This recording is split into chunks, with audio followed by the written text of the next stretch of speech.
Pour Leah Hitchings et Elissa Ryan, c'est beaucoup de stress accumulé par des mois d'attente. Et la journée n'a pas commencé facilement. Pour être honnête, nous avons eu une matinée pleine d'émotions. On a tremblé, on a pleuré.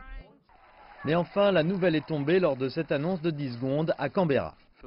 Pour les résultats nationaux, le oui, avec 7 817 247 voix, représente 61,6% des réponses claires.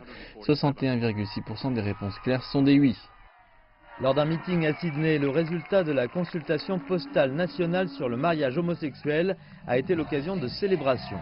Plus de 60% d'environ 12,5 millions d'Australiens ont répondu oui. Parmi ces personnes, le Premier ministre Malcolm Turnbull lui-même. Ils ont voté oui pour la justice, ils ont voté oui pour l'engagement, ils ont voté oui pour l'amour. Ils ont dit ce qu'ils pensaient sur un sujet de droit et en fait, ils ont répondu à une question d'égalité et de justice. Malgré les 122 millions de dollars australiens dépensés pour cette consultation, les résultats de celle-ci ne seront pas juridiquement contraignants. La décision finale revient aux membres du Parlement à Canberra. De nombreux politiciens ont promis de respecter les vœux de la majorité, mais le chemin vers le mariage des personnes de même sexe sera encore compliqué.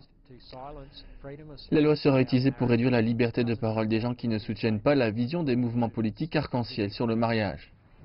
C'est pourquoi les membres du groupe conservateur devraient proposer une loi qui appelle à des protections pour les institutions religieuses et les entreprises qui s'opposent au mariage des personnes de même sexe.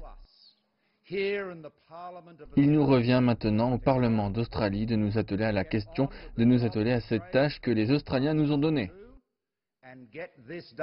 Hitchings et Ryan espèrent que le Premier ministre tiendra parole et qu'il permettra aux homosexuels de se marier avant la fin de l'année.